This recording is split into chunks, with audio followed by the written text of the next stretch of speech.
kalau kita orang Indonesia kan dengan gampang melihat Pak, Pancasila kan silanya ada 5 ya. Kita harus menjadi negara nomor 5 di dunia kan. Kebetulan tahunnya kan pas Pak, 2045 kan di tengah antara itu kan Pak ya. Saya tidak mengkultuskan, saya tidak mendewakan angka Pak ya. Tapi maksud saya ini motivasi bagi kita Pak. Bahwa kita bisa mencapai nomor 5 di dunia by 2045. Kan kira-kira begitu. Kan ini semangat Pak ya. Seperti orang Amerika pengen mendarat di bulan gitu kan sebelum dekadenya berganti. Mereka sok keren mendarat di bulan karena kalau kita hidup dari bulan ke bulan ya Bu ya. Kata Cak Lontong tuh udah biasa kita ya hidup dari bulan ke bulan. Nggak tahu bulan depan hidup dari mana kan kira-kira gitu. Next, saya suka ikut ya apalagi hidup jadi bulan-bulanan. Ini angka yang saya oprek-oprek, kalau Indonesia menjadi nomor 5 di dunia dari sisi kesejahteraan ekonomi. Saya juga tidak mendewakan ekonomi Pak, ya tapi ekonomi ini kan sesuatu ya Pak ya, sesuatu lah. Masa kita melarat terusan gitu ya, saya aja udah bosen melarat Pak gitu kan. Maka itu pengen, kan bosen melarat itu bukan untuk foya-foya kan enggak ya, supaya kita bisa memberi arti lebih ke yang lain Pak. Jadi saya juga bukan tipe orang hedon yang kaya raya apa enggak, biasa Pak. Nah kalau kita ingin menjadi negara maju Pak, maka yang di kanan itu, di kanan sana, pendapatan per kapita kita per orang harus mencapai angka 15.000 Pak. Sekarang masih kira-kira 5.000, 3 kali lipat. Mas Indra, setiap tahun kamu keluar negeri berapa kali? Rutin enggak? Enggak. Ke Bali berapa kali? Atau piknik keluar Jawa deh. Sekali, oke ya, sekali setahun. Kalau kita makmur Pak, semakmur yang saya tulis itu, maka Mas Indra punya kemampuan keluar Jawa 3 kali Pak. Ya kan? Kalau ada orang yang seperti kita punya kemampuan piknik keluar negeri 2 kali setahun, maka kalau kita makin makmur 3 kali lipat, 6 kali Pak keluar negeri. Nah kalau itu terlalu banyak, misalnya Mas Indra 6 kali ke Bali gitu, terlalu banyak Pak, nggak mau keluar Jawa, aku 2 kali aja. Yang 4 kalinya kan bisa dipakai untuk keluar negeri Pak, misalnya mau pengen keluar negeri. Atau membantu saudara-saudaranya yang berkebutuhan ya, angkat ya kan. Atau menyumbangkan apapun lah. Gitu. Itu gambaran kalau kita makmur 3 kali lipat. Dan ini angka ini keren Pak, karena ini bisa melewati Malaysia, Vietnam, Thailand. Kalau mereka nggak naik, ya kan. Tapi kalau mereka naik kan nggak apa-apa Pak, yang penting hidup kita makin makmur 3 kali lipat. Ini gambarannya kalau kita makmur, dan konon kabarnya middle income trap itu terjadi kalau kita naik tidak bisa melebihi 12.500. Jadi kalau kita udah gaspol dari berhenti kan beratnya bukan main, tapi kalau kita udah jalan, ya Pak ya 12.000, 11.000 itu kan ngegasnya lebih gampang kan, lebih ringan kan, sep gitu. Jadi memang harus bergerak, nggak boleh berhenti. Ini gambarannya, next. Ini yang disampaikan Pak Jokowi di media. Tapi suntikannya dari teman-teman saya nih, staf-staf beasiswa, saya minta untuk ngoprek nih, coba dong lihat dong. Masa sih kita kalah sama Malaysia, Vietnam, Thailand Pak? Sementara sepak bola kita udah sering menang. Ya. SDM kita 1/5-nya mereka Pak. S2, S3, saya nggak mengagungkan S2, S3, tapi kan ini menarik gerbong yang S1 Pak ya, yang D. Kita lihat pucuknya aja, S2, S3 kita 1/5-nya Malaysia, Vietnam, Thailand. All together. 0,5% kita, mereka sudah 2,5% kira-kira. Jadi kalau di jalan-jalan di KL, di Bangkok, ketemu 200 orang, kita bisa menemui 5 orang bergelar S2, S3. Ya tentu yang lain bergelar S1 vokasi Pak ya. Kalau di Indonesia hanya ketemu 1 orang Pak. Maka kalau kita lihat mereka lebih maju, mereka ya pantas lah gitu. Ya, ini yang perlu kita kejar. Negara maju, Singapura, New Zealand, Jerman 10%. Ketemu 200 orang, 20 orangnya bergelar S2 dan S3. Dan indahnya, enaknya, untungnya kita angka 10% tidak akan nambah lagi sampai 20% kan. Karena angka itu akan stabil. Jadi kalau kita bisa mengejar itu terus, pasti tercapai. Nah kecepatan itu yang saya bilang gaspol remblong. Nah, teman-teman dari Kemenak maupun Kemdikbud terkena impaknya dikit gitu. Karena tidak terlalu dikasih info dari awal gitu. Karena saldonya sudah kita gaspol remblong. Ini kejaran kita Pak. Next. Ini yang disampaikan Pak Jokowi, kami laporkan ke Pak Dirut disampaikan ke Bu Menteri presentasi di Pak Jokowi langsung. Ada gambar sebelumnya enggak ya? Yang grafik ya. Oke. Setelahnya? Oh enggak apa-apa, yang kembali satu. Ya ada grafik sebelum ini adalah gini Pak Nizar, saya kalau di Dewas saya sulit menyampaikan. Dana abadi kita kan 154 triliun. Itu besar sekali kan Pak, triliun. Nek wong Jawa ngomong motone ijo ya lho, duit sakmono ya. Lah saya aja pegang uang paling banyak mungkin 600-800 juta Pak. Yang pernah saya pegang Pak. Enggak pernah saya 1 miliar, enggak pernah. Itu pun dana dari siapa saya nggak tahu, saudara-saudara saya, duit saya kumpulin dari beberapa rekening, saya kumpulin, saya pindahkan ke rekening satu lagi Pak. Itu pun saya takut dirampok, saya minta kawal polisi Pak, 600-800 juta. Hanya untuk mengejar satu surat untuk memberikan rekomendasi ke anak saya. Anak saya itu tidak akan saya bolehkan daftar LPDP Pak, takut benturan kepentingan. Tapi rezeki selalu muncul Pak, jadi dapat beasiswa dari Yayasan EDB Pak, Yayasan Ayah dan Bunda. Jadi mau tanpa seleksi Pak, ya tanpa seleksi. Modalnya adalah berdoa khusyuk untuk mendapatkan rezeki aja, orang tuanya, ya kan, anak-anak kita suruh doa. Ya alhamdulillah sekarang 2 ada di Amerika Pak. Nah jadi dana 154 T itu besar sekali Pak. Wong saya megang 1 miliar aja nggak pernah. Ini setiap minggu kami, Mas Indra nih saksinya, memutuskan Pak, dana itu akan ditaruh di mana. Ini sudah jatuh tempo, harus dipindah investasinya kemana Pak. Kita pindahkan. Pindahnya nggak main-main Pak, triliunan Pak. Dan saya menjadi satu bagian dari pengambilan keputusan itu. Karena BUD kita ada 5, kita memutuskan setiap bulan sekali. Namanya ALKO ya Mas Indra. Dana ini ada Pak, gede sekali. Oke, gede kan, matanya hijau ya, matanya hijau lihat ini. Tapi Pak, saya sampaikan Pak, ada satu universitas di dunia, di Amerika, namanya Stanford Pak. Ya, itu yang di kiri Pak, yang merah paling tinggi, itu Stanford, 75,1 billion US dollar. Setara dengan 1.000 triliun Pak, dana abadinya. Hanya untuk mengurusi satu universitas Pak. Nah saya hitung di Indonesia, kita butuh berapa untuk melewati Malaysia, Vietnam, Thailand. Butuhnya 300-400 triliun dana abadi. Bukan yang dana yang di-spend Pak, dana abadi. Supaya hasilnya cukup banyak untuk mengejar. Kalau mau menjadi negara maju, by 2045, kita harus punya 981 triliun. Saya ada gambarnya tapi nggak masuk di sini. Hampir 1.000 triliun.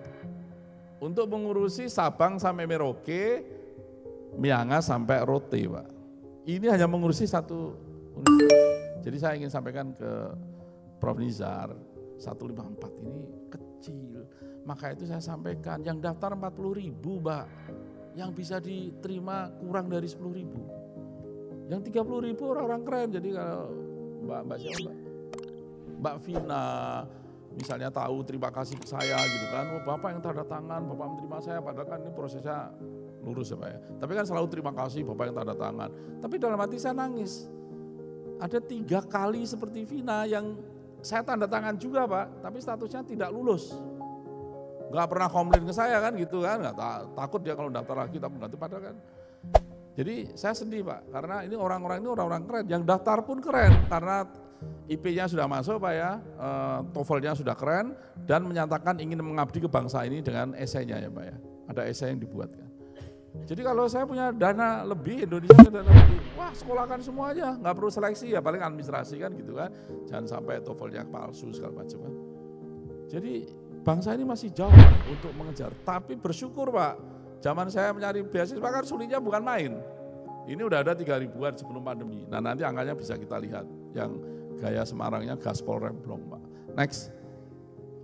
Ini dananya dari 1 triliun zaman Bu Sri Mulyani Indrawati Pak. Di awal 20% dari APBN itu disisihkan 1 triliun.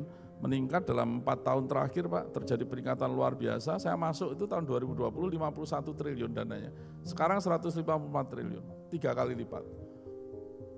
Yang tentunya ini abadi Pak, dananya ada 154 triliun. Yang kita pakai adalah bagi hasilnya. Next. Alumni kita ada datanya sudah mendekati 23.000, yang kita berikan beasiswa 45.000. Ada perbedaan 23.000. Orangnya kemana? Orangnya ini sekarang sedang studi. Tahun ini kita akan memberangkatkan 11.000. Ada yang sedang mencari LOE, ya ini semuanya totalnya. Jadi dalam 3-4 tahun terakhir sangat besar ini yang sedang menunggu untuk sekolah. Nah mengembangkan SDM, Ibu Bapak paham betul, take time. Kalau saya sekolahkan, Mbak itu master 2 tahun, nanti doktor 3 tahun, 4 tahun, ya C 6 tahun, 7 tahun. Habis itu sini masih ngurus pangkat, gini ini belum bisa jadi wakil rektor kan gitu kan. Mungkin 5 tahun lagi, 10 tahun lagi. Menjadi Bu Sri Mulyani, sekarang dapat doktornya itu 30 tahun yang lalu. Saya dapat doktornya 20 tahun yang lalu. Hanya sekadar jadi direktur beasiswa yang sangat terhormat kan gitu. 20 tahun, take time.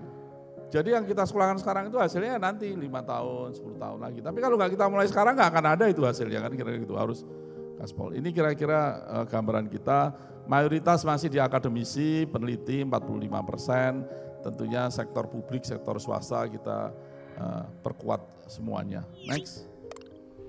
Nah tadi kan 23.000 kira-kira, jadi kalau ada viral, ada 1 alumni nggak kembali gitu ya 1, ada 2, ada 3, ada cerita di DPR dulu kita sampaikan data 400 orang dilaporkan tidak kembali.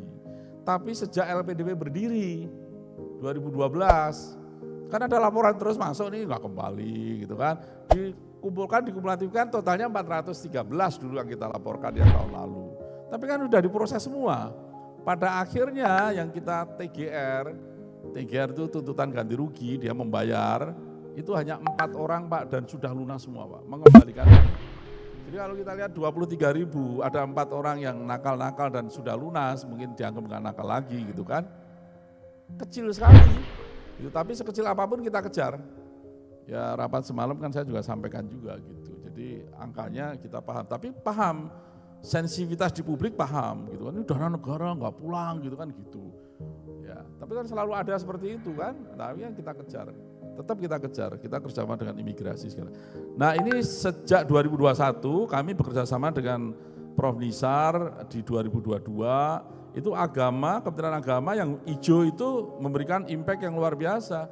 Jadi yang Ibu Bapak lihat yang merah itu, merah apa-apa itu warnanya itu, yang paling bawah, itu gerakan LPDP yang tadinya 3.000-an menjadi sekitar 10.000 per tahun.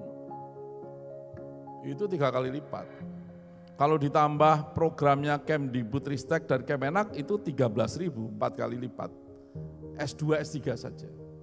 Ditambah lagi yang program dikembangkan Pak Nizar dan Kemdikbud untuk vokasi S1 dan lain-lain yang biru di atas dan hijau di atas, yang hijau itu Kemenak. Totalnya tahun lalu 350.000 orang. 100 kali lipat yang mendapatkan benefit dana dari LPDP. 100 kali lipat orang. Karyawan kita paling nambah dari berapa Cis? Karyawanku gitu 30 ke 40 ya kira-kira. Yang ngurus beasiswa itu seluruh Indonesia Pak, hanya 40 orang Pak di bawah saya. Termasuk Mas Muklis. Ini beda lagi nih, divisinya Pak Agus. Urusan keuangan.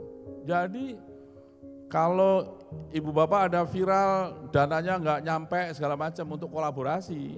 Nah kami pernah rapat dengan Pak Nisar dan timnya sampai jam 3 pagi. Saya waktu itu di Jogja dan kita tuntaskan Pak, kita putuskan bayar dulu lah urusan nanti kan kira-kira gitu. Karena udah terbuka-buka lah gitu kan, telat gitu. Nah kami di publik juga nggak bisa saling menyalahkan antara Kemenak ini, enggak kita satu perahu. Ya orang pasti akan nembaknya LPDP karena yang megang duit gitu kan. Tapi kalau kita cari kan masalahnya belum tentu di akhir kan. Nama dan nomor rekening nggak sama kan meleset Pak. Kita mau bayar nggak nyampe, ternyata datanya ada di kementerian kan. Kementerian harus mencocokkan dulu mana gitu kan. Di awal-awal malah kita minta surat keputusannya kan, kalau kita mau bayar harus ada SK-nya kan. Orang ini terima besok apa enggak, yang gitu-gitu. Tapi itu di awal-awal, di tahun kedua kita udah mulai mulus. Sekarang adalah sedikit-sedikit yang program-program baru ya. Kalau yang program lama udah mulai mulus. Jadi kita menangani yang tadinya 1 sekarang 100 kali lipat dalam 3 tahun terakhir. Next. Ini detailnya, LPDP, afirmasi, nanti saya ceritakan. Next. Gambaran ini Dikbudristek, sangat besar, programnya banyak sekali, A sampai Z di sana. S1, vokasi, non-degree, macam-macam lah, ada profesor dunia, macam-macam programnya, banyak sekali. Next. Ini hasil karya Prof. Nizar. Lewatnya Prof. Nizar. Ini programnya dari Kemenak. Dan bagi kami senang karena bisa menyentuh seluruh anak bangsa. Makin luas ya anak bangsa. Yang tadi hanya 3.000 Pak, sekarang 300.000 orang ya mendapatkan manfaat. Tentunya dipilih oleh Kemenak yang terbaik, yang terpenting, Kemdikbud yang terbaik dan terpenting. Apakah kita sempurna? Ya belum, jauh dari sempurna. Yang tadi daftar 40 aja baru dapat 10.000. Berikutnya. Ini non-degree-nya banyak sekali. Ini target dan progres di tahun 2023 harusnya udah capaian ini. Bayangkan ini udah mendekati 100% Pak.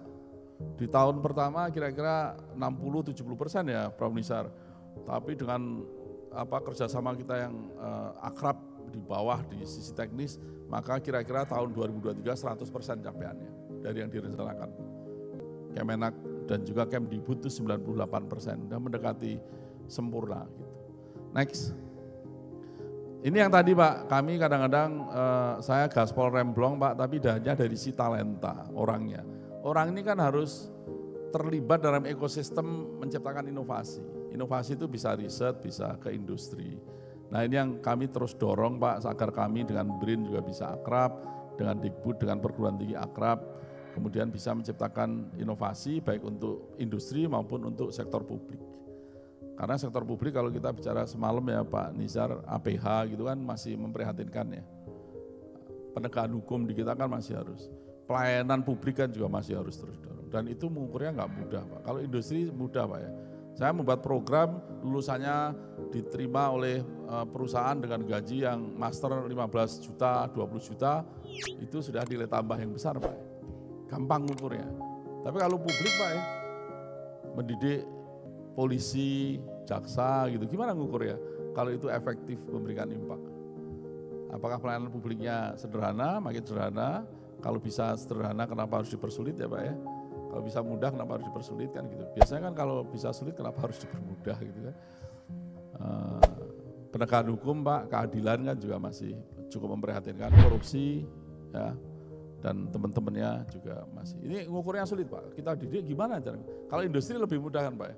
Oh muncul industri baru sekian ya kan Pak ya gitu, rekrutmen karyawannya sekian. Kebetulan saya teknik industri jadi lebih mudah memahami. Next, ini programnya Pak, nah ini menarik. Dulu di awal programnya hanya nomor 1, 2 dan yang 4 Pak, yang umum. Afirmasi targeted umum, dulu afirmasi itu ya kira-kira 1 difabel, kedua prasejahtera, ketiga adalah yang daerah afirmasi. Saya tambahin yang Papua Pak. Papua ini saya keliling sana diminta oleh Pak Dirut untuk melihat. Mereka komplain Pak, Bapak minta bahasa Inggris, sementara bahasa Indonesia masih bahasa asing di sini Pak, gitu kan kira-kira gitu. Jadi saya bebaskan nggak perlu skor bahasa Inggris Pak. Dan bahasa Inggris itu kan mahal Pak. Kalau diminta skor bahasa Inggris, udah bayar mahal-mahal Pak ya, belum tentu keterima juga. Kemungkinan besar nggak keterima kan gitu, kasihan. Dulu lebih parah lagi Pak. Mereka wawancara harus ke Jayapura atau ke Makassar. Berapa ongkos yang dikeluarkan untuk mereka ke sana? Syukur alhamdulillah ada pandemi dari si baiknya ya Pak ya. Blessing in disguise. Jadi kita sekarang pakai online semua. Kalau mereka kesulitan wifi, Mas Muklis dan tim, termasuk Mas Indra dan tim dari umum, itu terbang ke Papua Pak untuk menyiapkan kantor Kemenkeu untuk dijadikan tempat mereka untuk wawancara atau pendaftaran gitu ya. Mereka turun gunung, kalau yang di gunung untuk kita fasilitasi Pak. Jadi kita yang keluar ongkos, bukan mereka. Itu ada beasiswa Putra Putri Papua, munculnya baru 2022 ya. Saya udah nggak jelas ya. Nah targeted itu PNS TNI Polri dulu, nah sekarang kita tambah dokter spesialis kan Pak ya. Kemudian ada PKUP ini teman-teman, PKUP ini Pendidikan Kader Ulama Perempuan, Imam Besar, sahabatnya Prof. Nisar juga. Ini ada beasiswa untuk konon kabarnya yang beliau yang lebih tahu ya, ulama itu harus ada sisi femininnya, harus ada sisi damainya, begitu kira-kira ya. Ini dari kajian kajian Islam oleh Imam Besar. Ada program untuk keluar negeri juga kayak benchmark gitu ya, ngambil 1 semester di luar negeri juga. Ini programnya dijalankan oleh PTIG Universitasnya ya, kalau isinya PKMI ya, ada istilahnya Masjid Istiqlal itu, PKMI ya Pak ya, PKMI ya, PKMI. Saya diberi kantor juga di sana untuk membantu proses ini. Yang lain-lain ada Pak ya, yang targeted. Kemudian yang umum itu ada parsial. Parsial itu begini Pak, kalau saya kaya tapi kayaknya nanggung gitu, mau sekolah sendiri nggak mampu, tapi saya punya sedikit modal lah untuk living allowance, maka saya minta ke negara tuition fee-nya. Nah ini dimudahkan Pak, passing grade-nya dimudahkan, karena kan ada store uang, membantu ya, 1 bisa dapat 2 gitu kan. Jadi ini makin meningkat Pak, sekarang angkanya sudah sampai 300-400 orang yang dapat ini tiap, yang kemarin ya, tiap tahun segitu. Kemudian ada yang PTUD, Perguruan Tinggi Utama Dunia, Top University, tadi Pak Rektor menyebut Edinburgh, itu masuk di situ. Jadi kalau Anda diterima dengan LOE di situ, almost always akan lolos. Karena kita sayang kehilangan orang yang keren, sudah diterima di universitas bagus, nggak berangkat. Maka passing grade-nya lebih rendah daripada yang reguler Pak. Reguler ini bukan main nih, kawah Chandra di muka nih. Semua orang ngumpul di situ, 55% pendaftar itu ada di reguler, maka itu kemarin passing grade-nya 1000 Pak. Sementara yang lain itu bisa 700, bisa 650, bisa 800, ya 1000 Pak. Karena peminatnya banyak dan kapasitasnya kan kita batasi Pak.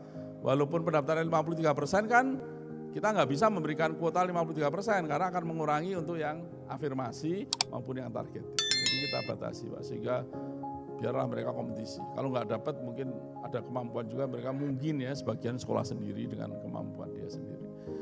Nah yang baru Pak sejak 2021, ini teman-teman kalau daftar nanti jangan merasa kalau Anda misalnya PNS itu, daftarnya harus lewat beasiswa PNS, enggak. Anda boleh daftar apa aja yang kira-kira memungkinkan Anda cocok dengan Anda, 1 bidangnya. Yang kedua adalah yang memungkinkan Anda diterima lebih gampang, yang passing grade-nya lebih rendah. Jadi kalau Anda masuk yang reguler itu pasti yang paling sulit. Pasti yang paling sulit. Kalau Anda PNS lumayan Pak ya. Anda prasejahtera di bawah PNS. Mohon maaf kalau difabel di bawah PNS. Kalau Anda berasal dari daerah afirmasi, bukan Welahan atau Pecangan atau Wedung, itu udah keren, misalnya dari Nias gitu atau Papua, itu rendah, ya kan Pak ya. Orang Jawa yang hidup di sana udah 10 tahun gitu kan. Tapi kalau Anda orang asli Papua, Anda daftar yang beasiswa Putra Putri Papua. Enggak ada skor bahasa Inggris ya Pak ya, IP-nya enggak kita lihat, karena udah lulus S1 IP-nya pasti 2, alhamdulillah kan gitu kan. Udah lulus, ya karena udah lulus. Jadi kita ambil mereka, karena memang tantangannya berbeda. Itu. Nah yang prioritas ini kerjasama, saya sangat getol ini, maka itu ada sekarang ada 15-an program ini. Jadi saya ke Prancis minta ikut membiayai, mau dia, kira-kira 50% Pak. Kita dapat jatah 50 ya Mas Muklis ya. Mas Muklis ini tim seleksi. Jadi kalau mau lulus baik-baik sama Mas Muklis. Tim seleksi. Kamu asli mana Klis? Lampung ya. Lampung kan turunan dari Gerobokan juga. Kalau sama saya ngomong Jawa, waktu itu saya tanya, aku pikir Jawa, Lampung. Nah, dia tim seleksi. Jadi saya datang ke Prancis minta 50%. Bidangnya saya minta, bidangnya adalah yang dibutuhkan oleh bangsa ini ya. Biasanya green, blue, digital gitu ya. Ada industri kreatif, ada apa, dan plus yang lain, cyber law, kan penting ya Pak ya. Business law itu penting juga ya. Nah kalau ada yang cocok Pak, Anda daftar di situ. Itu persaingannya rendah Pak, karena orang yang mau pergi ke Prancis kan tidak banyak juga kan Pak ya. Yang mau ke bidang itu tidak banyak. Kalaupun Anda tidak dapat kuota, Anda memenuhi syarat, tapi kuotanya hanya 5 misalnya, kebetulan Prancis 50 Pak ya. Contohnya 50, Anda nggak dapat kuota di situ ya, Anda masih bisa hidup di beasiswa yang lain, jadi Anda daftar 2 langsung, paralel. Ya, tapi kalau Anda diterima di prioritas, Anda harus ambil yang prioritas. Anda akan hapus yang lain. Misalnya Anda PNS, daftar di beasiswa 1 misalnya Cina aja yang paling gampang ya, Cina untuk litium. Anda diterima litium, Cina ya Anda ambil litium, yang PNS-nya ditinggal. Tapi kalau Anda nggak dapat karena kuota, maka yang PNS-nya masih hidup. Tapi masalahnya Anda harus bersaing dengan seluruh PNS di Indonesia kan. Biasanya lebih ketat. Ya, ini kita kasih insentif, Anda yang daftar prioritas maka, dan banyak. Yang tahap kedua akan buka, ini ada dengan UNSW, doktor ya kalau nggak salah, kemudian NTU ada doktor, kemudian ada Dundee di UK itu doktor, kemudian LPDP, NUS untuk yang paling terakhir business school, master. Ya kalau ada cocok, saya juga ingin mendorong tadi, saya karena bidang saya SBM saya yang membangun program studi kewirausahaan di SBM. Jadi saya sangat paham kewirausahaan. Saya tawarkan waktu saya, pengetahuan saya, sharing saya untuk UIN Wali Songo ya, anytime Pak Rektor, untuk sampai ke pesantren ke apa. Tapi saya menawarkan ilmu bukan kebenaran ya Pak ya, yang saya pelajari. Itu keren Pak, yang prioritas. Nah kalau yang lain silakan kalau merasa setengah mampu begitu, parsial, atau merasa diterima di perguruan tinggi utama dunia, dapat LOA-nya. Unimelb ini, Mbak Vina ini dari Uni Melbourne, waktu sekolah dulu belum masuk PTUD, tapi sekarang PTUD, sekolah keren di Australia. Kalau Anda masuk situ, almost always karena kita utamakan ya, NUS, NTU itu juga top university. NTU mungkin belum ya, baru QS muncul urutan 15, mungkin tahun depan akan masuk. Tapi tahun ini Tsinghua itu masuk, Tsinghua Cina masuk, top 25 di PTUD itu perguruan tinggi utama dunia. Clear ya, nanti bisa tanya lagi. Next, ini pamer aja nih. Kami baru semalam menutup persiapan keberangkatan orang yang mau pergi ke luar negeri maupun dalam negeri yang sekolah. 305 orang. Kita camp di Ancol sana. Saya datang dari Ancol semalam. Ke airportnya kami juga dengan teman-teman dari Kupang tuh ada 4 ya numpang mobil kita daripada nyari Grab, udah ikut aja gitu. Karena penuh koper yang gede-gede, 2-nya tertinggal nyari, yang 2 ikut saya. Tadi pagi jam 4 berangkat dari Ancol. Ini kita berangkatkan. Saya melihat putra-putri terbaik bangsa di hadapan saya 305 orang. Dan saya bertanggung jawab untuk mencarikan dia sekolah terbaik di dunia. Ini contohnya yang sekolah, Anda cek Stanford, ya keren-keren. Yang dalam negeri saya pikir keren ya. Mungkin perlu ditambahin kalau di sini UIN Wali Songo masukin gitu. Ya. Nanti kalau di Udinus kamu hapus lagi gak apa-apa. Saya suka bercanda Pak ya, ini yang dilaporkan di Dewas, di DPR Pak, ini terutama DPR Pak, jadi kita kan jadi DPR-nya wah keren kan gitu. Dan ini memang fakta Pak, ini datanya memang universitas keren. Columbia Pak, itu ratusan mahasiswa LPDB ke sana, sampai mereka bikin Indonesian Center Pak di sana. Jadi zamannya Bu Sri Mulyani Indrawati waktu jadi menteri 2010, dia nyari stafnya. Saya bangga Sri Mulyani Indrawati karena sesama Semarang kan Pak, ini kakak kelasnya Mbak Vina. Itu mencari doktor yang lulusan universitas keren gitu Pak ya. Ketemu cuma 3 orang Pak, seluruh kementerian Pak. Jadi gemes sekali harus kita sekolahkan kira-kira gitu ya dengan LPDP. Nah sekarang kita buktikan Pak, ratusan orang ke Kolombia, ratusan orang yang lain ke Harvard, Oxford, Cambridge, Edinburgh, termasuk di sini ada kan yang Edinburgh. Jadi Indonesia ini keren Pak, selama kita memang fokus memberikan kesempatan dan lurus saja Pak untuk kebaikan NKRI, saya pikir bangsa kita keren. Saya kadang-kadang perguruan itu kok pakai 6 ya lucu. Kadang-kadang gini Prof. Nizar, ini kan duitnya nggak ada ya. Saya kan mikir-mikir gini, kan tambang kita banyak ya Bapak Ibu. Saya orang yang agak ekstrim mikirnya. Udah tambang itu kita tambang aja, kita jual, duitnya langsung masukkan LPDP untuk nyekolahin. Pap, 50.000. Ya. Sama-sama rusak juga kan alamnya kan. Ya kan kalau nambang itu kan buka. Tapi kan ini jelas Pak ya, duitnya udah nyekolahinnya 50.000 tiap ini. Sekarang kan nggak jelas juga ya, mana tambang, mana. Jadi menurut saya kadang-kadang mikir gitu, nggak ada duit banyak kita. Kekayaan alam kita ya di bawah tanah, di atas tanah, pertanian kalau digarap bener kan, di laut, di atas tanah, di bawah air. Next. STEM ini menjadi, oh ini gara-gara ini programnya nih ya Mas Cis ya, yang A jadi 6 ya nggak apa-apa kan, kita udah jago biasa kan, kalau ngetik-ngetik di WhatsApp juga salah-salah ini tahu juga gitu kan, beberapa huruf hilang bisa kan, tapi ini pasti sistemik dari programnya. STEM ini tahun lalu Pak, tahun ini kita sudah laporkan ke Pak Dewas juga semalam, itu STEM-nya sudah 55% Pak. 55%. Bukan kita mengagungkan STEM, tapi STEM ini perlu cukup besar agar proses peningkatan nilai tambah, produksi, industri, teknologi itu makin. Kita tetap butuh yang non-STEM. Apalagi yang non-STEM, karena STEM nggak bisa jalan kalau non-STEM-nya juga tidak bagus.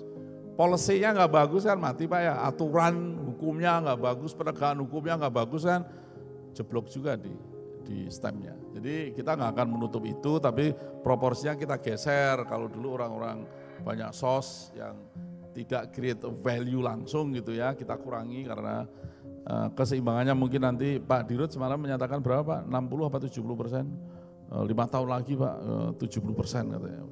Ya kira-kira 65, 35 gitu mungkin angka yang cukup. Next. Ini pendaftaran LPDP Pak, saya agak-agak ngeri-ngeri hangat kalau gini. Saya kan memang marketer yang marketer itu open honest direct Pak. Jadi saya membawa itu aja dan diapresiasi program kita, pendaftarnya meningkat terus Pak. Kemarin tahap 1 2024 20.000 Pak yang daftar, baru satu tahap. Kira-kira akan capai 40.000. Nah kan deg-degan juga 40.000 yang diterima nanti mungkin kurang dari 10.000 Pak. Karena makin banyak yang misui saya itu kan kira-kira gitu ya, dalam hati gitu ya kan. Kalau yang daftar 11.000 terima 10.000 banyak yang bangga kan Pak ya. Tapi kan dapatnya the best of 11.000, kali ini kan the best dari 40.000. Harapan kita bisa kita tambahkan juga program-program dana lain ya Pak ya untuk meningkatkan serapan kita. Next.